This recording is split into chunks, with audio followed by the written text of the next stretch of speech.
नमस्कार। खबर प्रधान देख रहे सभी दर्शकों का बहुत बहुत स्वागत है और मैं हूं आपके साथ संगीता श्रीवास्तव। देखिए, देश की राजनीति इस समय उत्तर प्रदेश की परिक्रमा शुरू कर चुकी है। उत्तर प्रदेश में बदलाव की बयार फिलहाल दलों में तो दिखाई देने लगी है। बीजेपी के बाद अब बसपा भी नई तैयारी में जुट गई है। जैसे जैसे चुनाव का समय अब धीरे धीरे नजदीक आता जा रहा है, वैसे वैसे उत्तर प्रदेश में सियासी हलचल तेज होने लगी है। नेताओं को तो वैसे भी सिर्फ एक मौका चाहिए और बस सियासत शुरू हो जाती है। बीजेपी, समाजवादी पार्टी और कांग्रेस की तिकड़ी के बीच इस बार बहुजन समाज पार्टी भी दमदारी से चुनाव लड़ने की तैयारी कर रही है और इसके लिए वो कमर कस रही है। बसपा प्रमुख और प्रदेश की पूर्व मुख्यमंत्री मायावती ने खुद ही इस बार चुनावी मोर्चा संभाल रखा है। लखनऊ से उन्होंने चुनावी हुंकार भी भरी। उत्तर प्रदेश की सियासत में 2027 का चुनाव अभी दूर है, लेकिन राजनीतिक बिसात बिछने लगी है। बीजेपी के बाद अब मायावती की बसपा भी अपनी नई रणनीति के साथ मैदान में उतरने को तैयार है। संगठन में बड़े बदलाव किए जा रहे हैं। नए चेहरों की आमद हो सकती है और पुराने चेहरों की विदाई हो सकती है। जातीय समीकरणों पर खास फोकस किया जा रहा है। इसी कड़ी में बहुजन समाज पार्टी यानी बसपा ने भी संगठन को मजबूत करने की कवायद अब तेज कर दी है। पार्टी सुप्रीमो मायावती के निर्देश पर कई मंडलों में, कई जिलों में बड़े स्तर पर बदलाव किए जा रहे हैं। बसपा का फोकस सिर्फ संगठन में बदलाव तक सीमित नहीं है, बल्कि पार्टी अपने पुराने कैडर और पारंपरिक वोट बैंक को दोबारा मजबूत करने की कोशिश में जुटी है।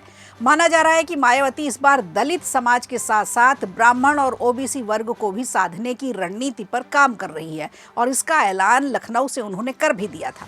पार्टी ने कई बड़े नेताओं को नई जिम्मेदारी सौंपी है। केंद्रीय कोऑर्डिनेटर रणधीर सिंह बेनीवाल की जिम्मेदारी बढ़ा दी है और उन्हें सहारनपुर मंडल के साथ साथ मुरादाबाद मंडल का भी प्रभार दे दिया गया है। वहीं पूर्व एमएलसी भीमराव अंबेडकर, पूर्व मंत्री गयाचरण दिनकर और पूर्व एमएलसी विजय प्रताप सिंह को कानपुर मंडल की जिम्मेदारी सौंपी गई है। मेरठ मंडल की बात करें तो यहाँ भी बदलाव किया गया है। पूर्व जिला अध्यक्ष लक्ष्मी सिंह, सूरजपाल और दीपक बौद्ध को प्रभारी बनाया गया है।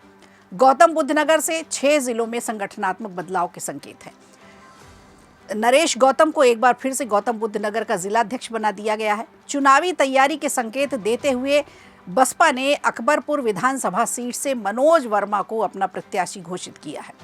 राजनीतिक जानकारों का मानना है कि बसपा की ये पूरी कवायद 2027 के चुनाव को ध्यान में रखते हुए की जा रही है। वरिष्ठ पत्रकार हैं रतनमणि लाल त्रिपाठी। उनका कहना है कि बसपा हमेशा से संगठन में नए प्रयोग करती रही है और मायावती अपने समर्थकों की उम्मीदों के हिसाब से बड़े फैसले लेने में कभी भी नहीं हिचकिचाती। इसके लिए वो जानी भी जाती हैं। उनका कहना है कि अगर मायावती 2007 की तरह से दलित और सवर्ण सामाजिक समीकरण को दोबारा साधने में अगर कामयाब हो जाती हैं तो उत्तर प्रदेश की राजनीति में एक बार बड़ा बदलाव देखने को मिल सकता है, क्योंकि ब्राह्मण वोटों को साधने के लिए भी इस बार मायावती ने कमर कसी हुई है।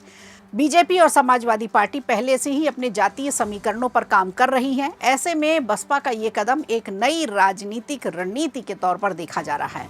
वहीं समाजवादी पार्टी की अगर बात करें तो इनके प्रवक्ता फखरुल हसन ने बसपा के इस बदलाव को पार्टी का अंदरूनी मामला बता दिया है।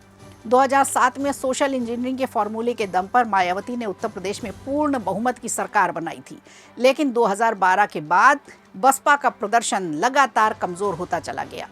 2022 के विधानसभा चुनाव में पार्टी सिर्फ एक सीट तक सिमट रही।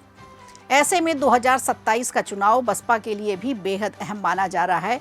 इस बार आर या पार की लड़ाई होगी। देखना होगा कि मायावती की नई रणनीति कितनी काम आती है, संगठन में किए गए बदलाव का कितना असर होता है और बसपा को क्या फिर से उत्तर प्रदेश की सत्ता की रेस में मजबूत खिलाड़ी मायावती बना पाएंगी या नहीं। कौन कौन से लोग इनके साथ आएंगे, कौन कौन से नए चेहरे इनके साथ जुड़ेंगे, ये अभी देखने वाली बात होगी। धीरे धीरे तस्वीर साफ होगी, पिक्चर क्लियर होगी, उसके बाद नई रणनीति पर काम किया जाएगा। वीडियो अच्छा लगा हो तो लाइक कीजिए, शेयर कीजिए और कमेंट बॉक्स में हमें ज़रूर बताइए।